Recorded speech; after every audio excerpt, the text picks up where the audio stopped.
Hello, everyone. Welcome to Coaches on the Couch. This is just a quick introduction for any new listeners out there. Thanks very much for joining us. Coaches on the Couch explores leadership in the built environment. It's co-hosted by me, Rachel Birchmore, and Louise Rogers. And Louise and I both coach. We also come together to design and deliver leadership development programs for architects, engineers, and other consultants across the built environment. And we do that through Step Up. So for more information, please see stepuplondon.com or drop me an email at rachel@stepuplondon.com. So on to today's conversation, and we're really pleased to be joined by Carl Turner, who you may know is founder of Turner Works. And well, let's just jump straight into that conversation. Hi everyone, welcome back to Coaches on the Couch. I'm Rachel Birchmore. And I'm Louise Rogers. And today we're really pleased to be joined by Carl Turner, who is the founder of Turner Works. Hi Carl, how are you? Hi, I'm very well, thanks. Thanks for having me again. Yes, again, indeed, a return visit. So we'll come on to that shortly. In the meantime, we must chat couches. So please tell us something brief and interesting about your couch. Well, since we last spoke, I've actually mainly lived down on the south coast now. So Right. I've got a 70s house, so I had to get a new couch basically. So Right. in fact, I got two. So I got two Muji couches. Basically, we've got an upside down house and a big featureless living room, but a glorious view of the sea. So Wow. we've actually got two couches that face each other. They're pretty uncomfortable and minimal, but in my inimitable DIY kind of fashion, I've built a kind of surround for them, and I've built a coffee Right. table. Yeah, so hopefully I've taken something quite basic and made it into something a bit more bespoke and spectacular. And it's the Brilliant. first thing that everybody asks me when they come in, apart from like, oh my God, the view's amazing. They're like, where did you get the couch from? So it's a hybrid solution. It's kind of part handmade and part off the peg Muji solution. Well, Sounds I'm looking brilliant. forward to seeing that. Are you Yeah. in Edinburgh, Carl? Is that where you are? We are in a place called Elmer Sands, which is sort of between Bognor Regis and Littlehampton. Oh, okay. All All right. right. So yeah, Oh, kind lovely. of Nice. West Sussex, which Yeah, very nice. My granddad used to live there. And it's in I'm Or a over in around East there. Sussex. Yeah.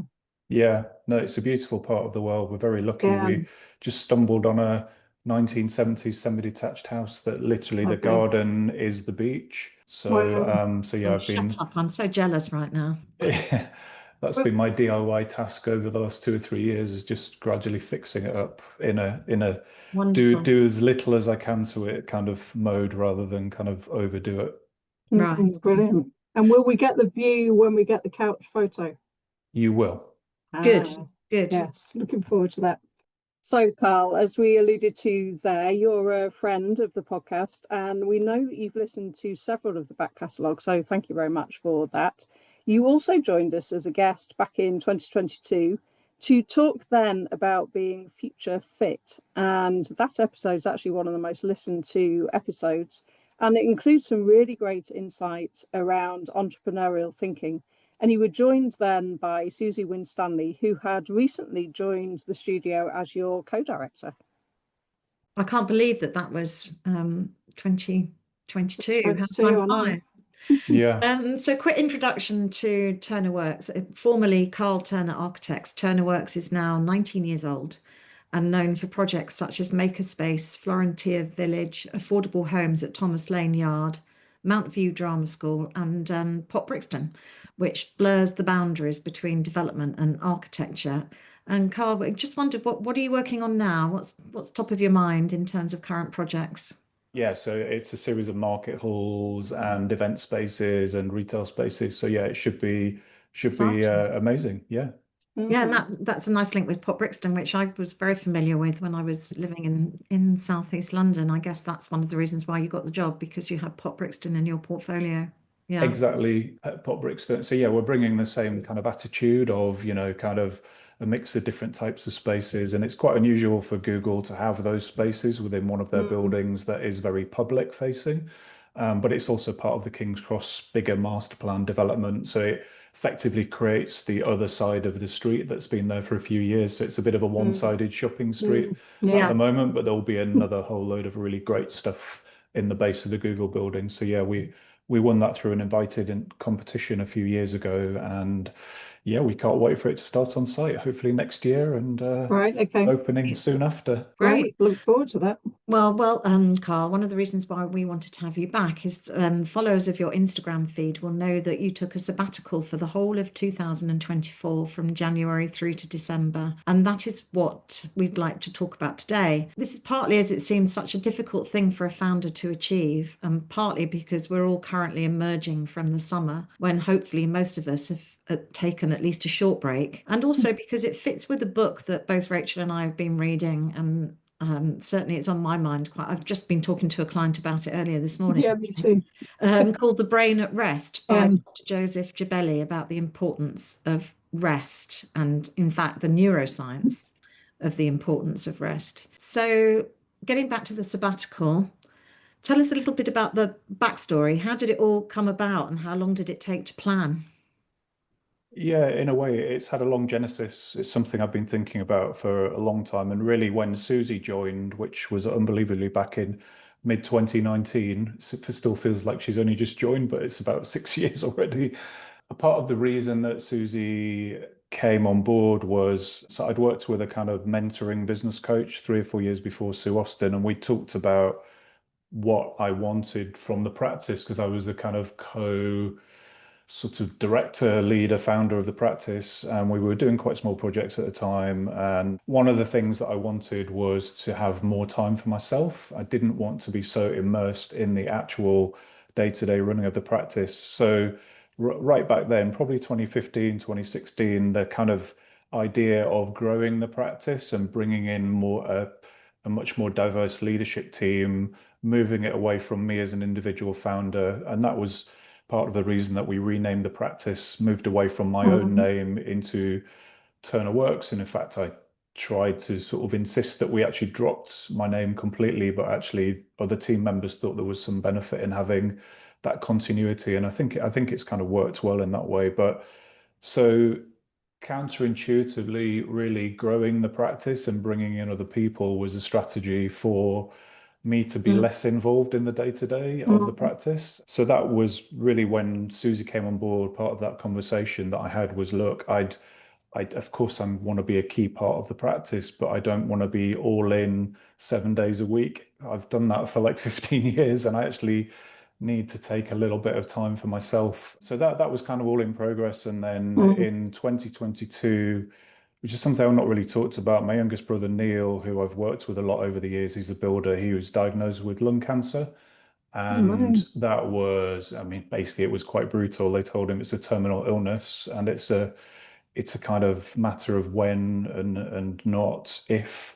So he's brilliantly still with us 4 years later, but I guess it was a kind of one of those moments that made me think. And my wife Mary said for years, like, when is enough enough? You know, all you do is work.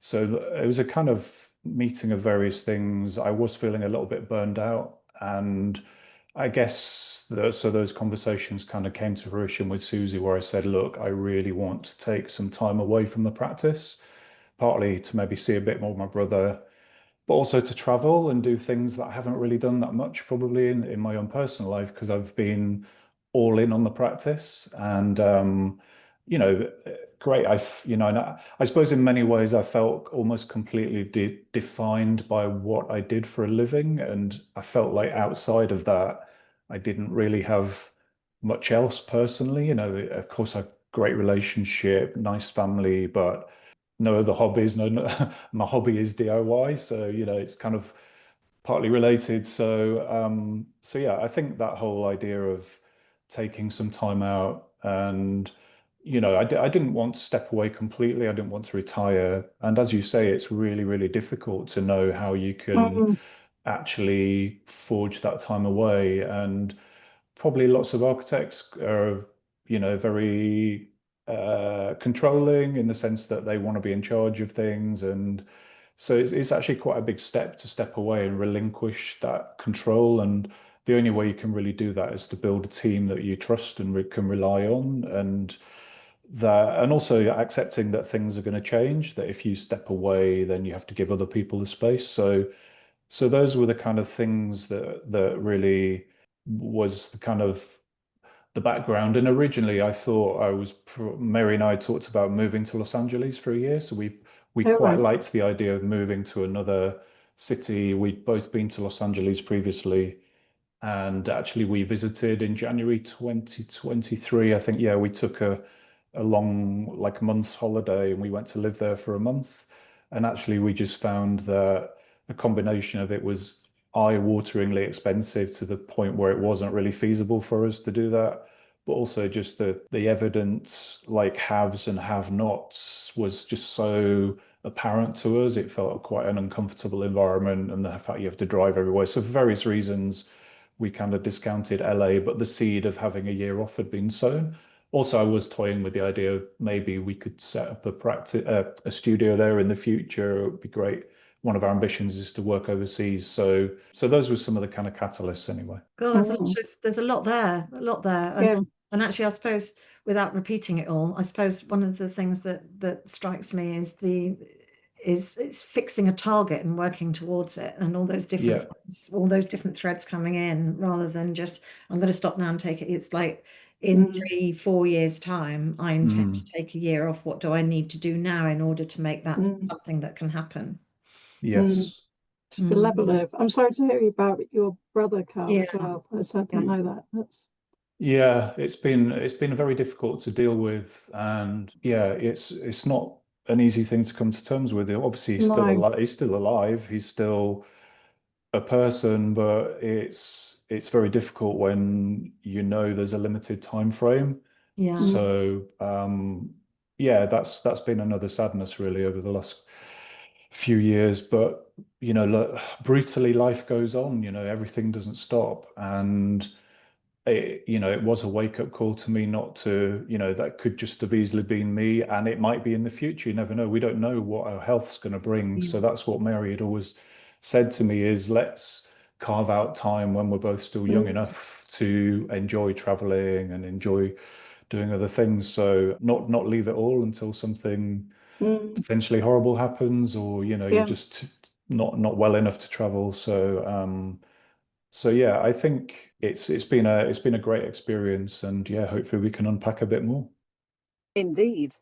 So there was one thing that struck me, as Louise said, the fact that you had a point, obviously you were aiming for, but also the level of thought you'd put into this. I mean, I guess we know that about you, Carl. You're a deep thinker. But sometimes Louise and I, when we're coaching, we talk to clients a lot about how people are always struggling with how they really carve out time for that deep, strategic or reflective thought. So, how do you do that?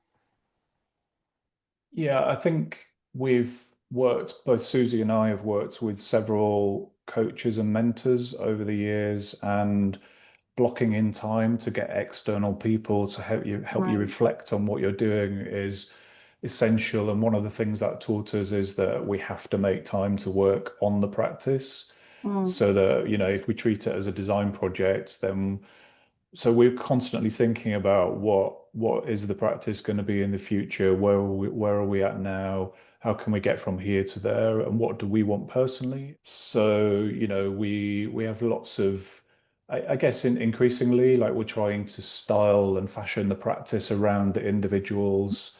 We're still about 15 people at the moment. We could do with being bigger, but we never can quite afford to have more than those number of Right. people. So we're always still under a little bit of pressure, but it's carving out time basically weekly and monthly and quarterly to and we also, we look at metrics on a weekly basis, so looking at our numbers, and it's all interrelated. So we spend a lot of time planning the kind of work that we want to be winning in the future, and then we try and trace a path to how we get there. And then Yeah. occasionally Yeah. the phone rings and somebody comes up with a amazing opportunity, and that takes you off in a certain direction. But Yeah.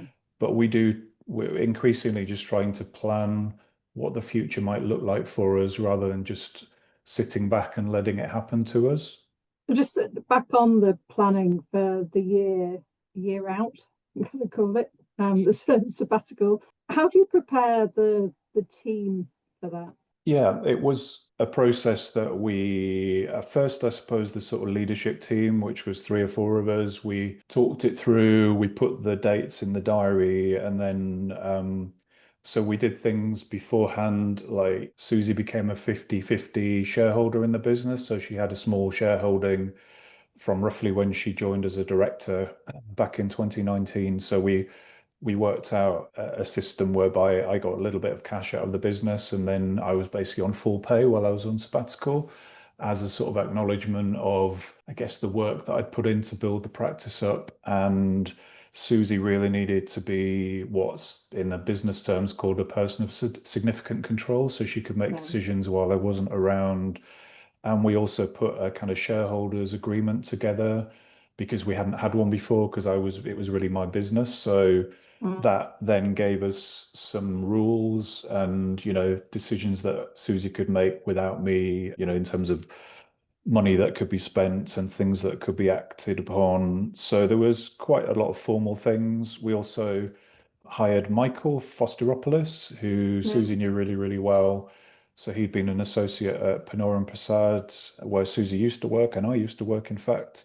And he came on board as an associate director. And so what we did was we sort of built up the leadership team, and in a way tried to, and also a couple of years before, while I was thinking about all of this, Susie was trying to kind of build up her network and step more into a job winning role, because that had fallen largely on me in the past, my kind of network of contacts. And that was one of my main things. And also, I think internally, I started to pull away from deep involvement in projects wherever I could, so that I was less client facing. I was kind of slightly more behind the scenes, maybe helping to win work and, help behind the scenes, but not so much kind of in the client's eye line, so that when I eventually stepped away for a while, I wasn't a kind of like, where's Carl gone?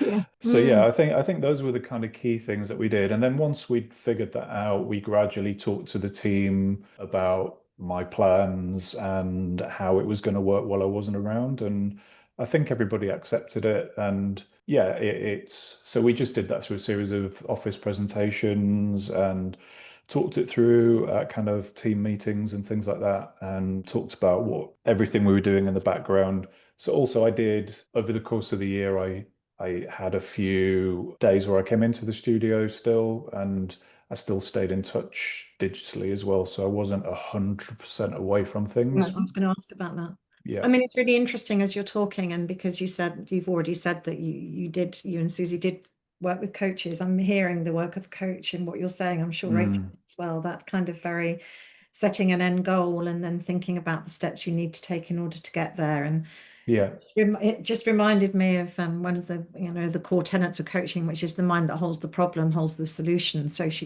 they weren't advising you what to do, they were helping you kind of articulate an action, the things that you knew that you needed to do, which is really good to hear. Can we just talk a little bit about the fun stuff? Well, first of all, that's right. Where did you what go? did you actually do? And second of all, I mean, I am wondering, because of course, we talk about the ego quite a lot in coaching, and we all have an ego. It's how we manage our ego. Yeah. It's how we are as people. Did you have any sort of long dark nights of the soul where you were relinquishing control and you had to have a stiff talking to with your ego? I don't think I did. I think I'd had such a long time to think about it, and I was really excited for the change, to do something different. And it's not that I wanted to necessarily get away from the work we were doing, because we're in a lucky position that we've got lovely projects and a great team. It wasn't that I hated work, it's just that I'd been doing it for a long time, and I suppose I just wanted a break from the relentless pressure of having to win work constantly. It's just a big ask for a small studio like us to, we have to bring in 100K's worth of work, or a bit more than that these days, per month. And when you'd have to do that every single month of the year after year, it's quite a relentless pressure, and it's quite difficult for a small practice to do that. So you end up with peaks and troughs, and then you end up with like stress, which is So basically, I wanted to break from the day-to-day stress. So I knew it was still going on because I was still kind of seeing a lot of the information in the background. But the main thing for me was that I didn't have to action anything, that I had that break Mm. from it. So, and I felt confident that with Michael and Susie and the team that, they were also given an opportunity to rise to the occasion and take better ownership of the practice with me not there, because with me there, there's always that thing that my name was still kind of on the practice. But Yeah. so it was partly about, demonstrating that it can work really well without me, so which it did. Mm. So yeah, so the travel bit, yeah, what we decided to, rather than going and living in one place, Mary's a fantastic, she's actually a producer by training, so she's great at organizing things. So she'd organized a series of amazing trips, which were kind of a month to 6 weeks. So we kind of went away. So we did 6 weeks in Mexico. We traveled all over Mexico, and we did things like dawn balloon flights over the pyramids in Teotihuacan outside Mexico City in a flotilla of 30 balloons. And a lot of what we did was really exploring the natural wonders of the world. We got out into nature, and we just did amazing things, and we saw sights that you just can't see in Europe. And then, we come back for 3 or 4 weeks. I was renovating the house, so it was my perfect year, really. I was traveling and then doing DIY in between, which are my two favorite things. So yeah, I'd fix the house up for 3 or 4 weeks. Then we go off on another amazing trip. So we went to Austria for a couple of weeks, went to Vienna and Salzburg, and then we spent a month touring Portugal, which was it's Mm. amazing small country. It's really incredible landscape and people. And then we went further afield. Well, we spent a few weeks in Spain as well, and then Australia and New Zealand. So, we did everything from whale watching to boat trips on rapids, scenic railway rides, a helicopter onto the top of a mountain. Was really the sort of a series of trips of a lifetime. So Mm. that took quite a lot of planning and organization, and we had to save up a long time for it. So it was we did a lot in a space of a year. We kind of crammed like 10 years worth of holidays probably into a Mm. 12-month period. Sounds So incredible. yeah.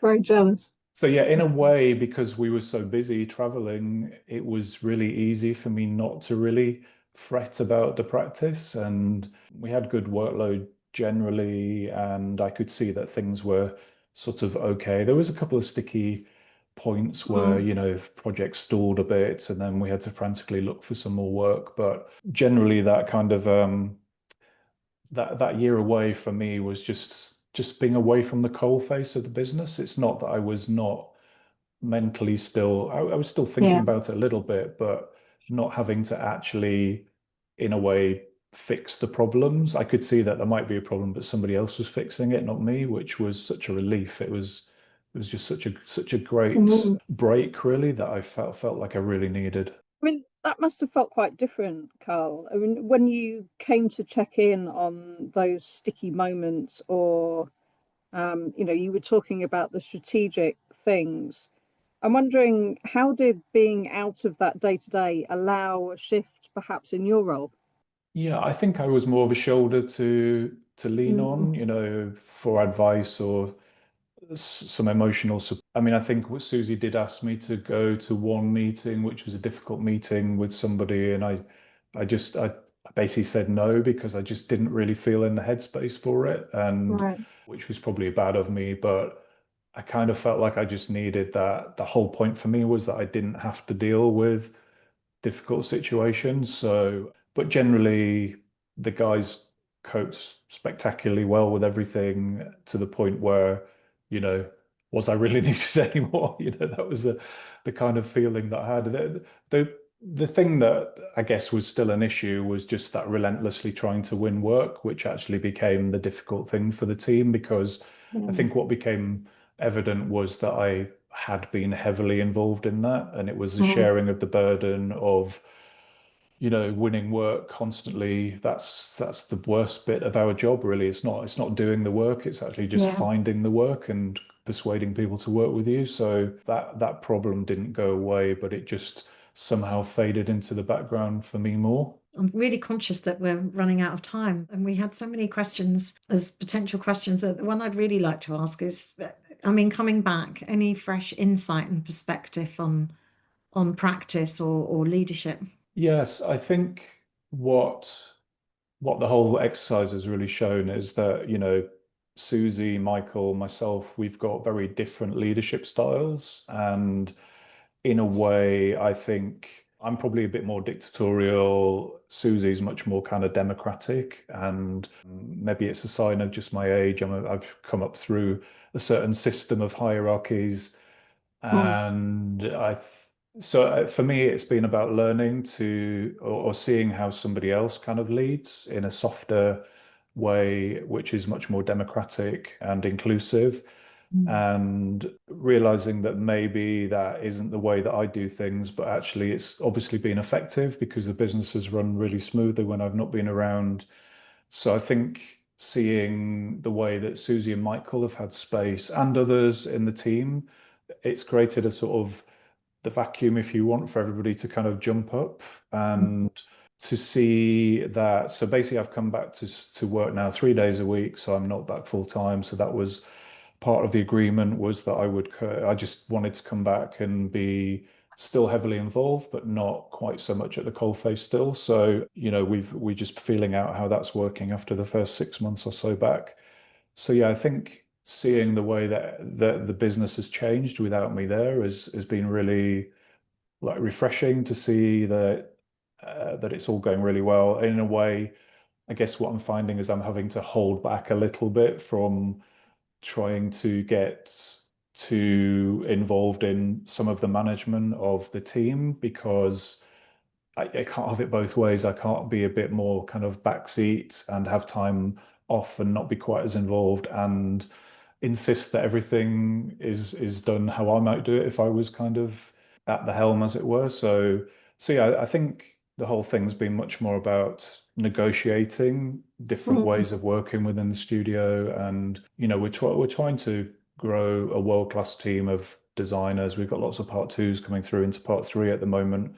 We've had a lot of stability with our team, so that's a good sign of strong leadership where everybody feels empowered, I think. And that's probably all power to Susie and Michael. Those are probably some of the things. Yeah, how interesting. Both the need to adjust rather than just leap straight back in because things have obviously changed in your absence, but also that kind of evolution of leadership styles from your founder entrepreneurial type style across to more of a team approach for the practice as it goes forward.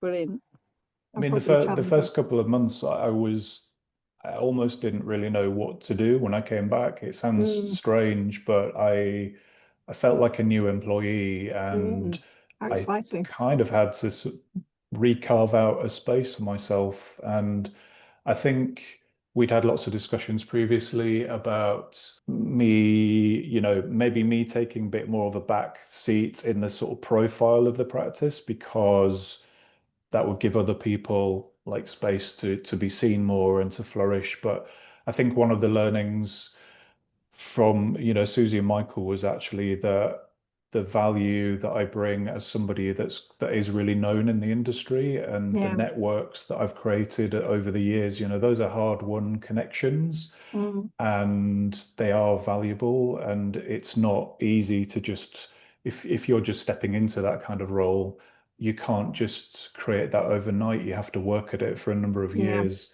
And so there was a value in that kind of longevity that I'd had in the Yeah. industry, if you want to put it that way, and just the people. And I think I went to UK Reef in Leeds the first time this year, and that was the first time when after coming back, I felt maybe a little bit down, just because it was, stepping back into the same, problems of like chasing work all the time and stress and, cash flow.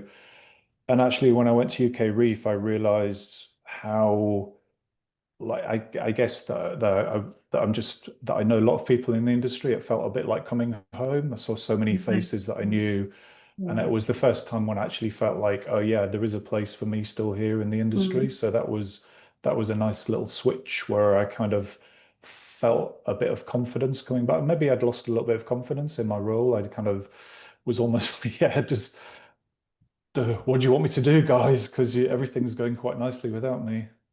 Mm. Very interesting. Okay, we are coming to the end. I could talk about this all day, but we are coming to the end of our time. I guess let's finish off with what's next for Turner Works.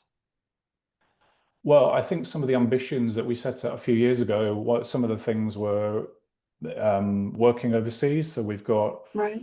we're on a short list for a nice project in Porto and one in Zurich at the moment. So we're kind of fingers crossed that at least one of them might come off. They're kind of, I'd say they're cultural projects with a small c, much more about kind of food and drink and entertaining. So those would be great. But I think I would like to get back to self-initiated projects where we're actually a bit like Pop Brixton, where we're a bit more in control of what is going on and not just building things that other people want us to build for them. So I'd like to find a way back to that, but it's not so easy in today's economy. And I think in terms of business, we just want another year or two. What we wanted to do was show that we could run a stable business for 5 years, in as much to prove it to ourselves and that we've just built something that is reliably, actually, not that we're not looking to grow massively.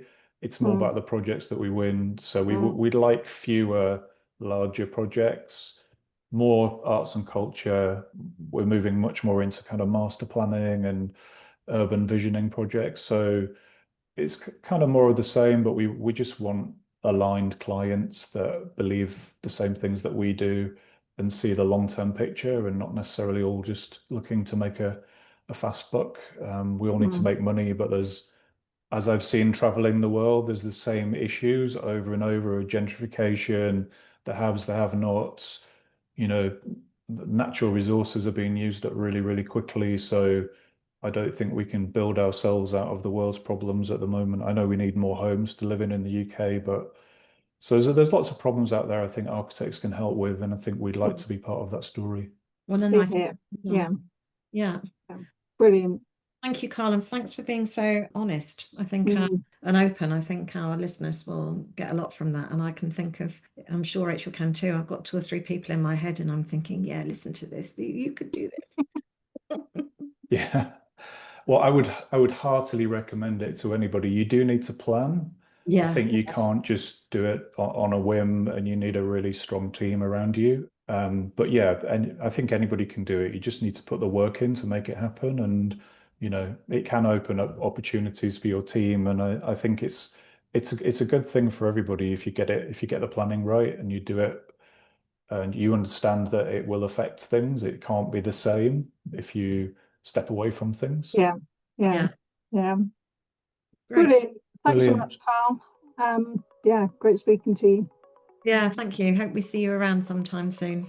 Absolutely. Yeah. All right. Nice to see you both. Bye. Yeah, and you.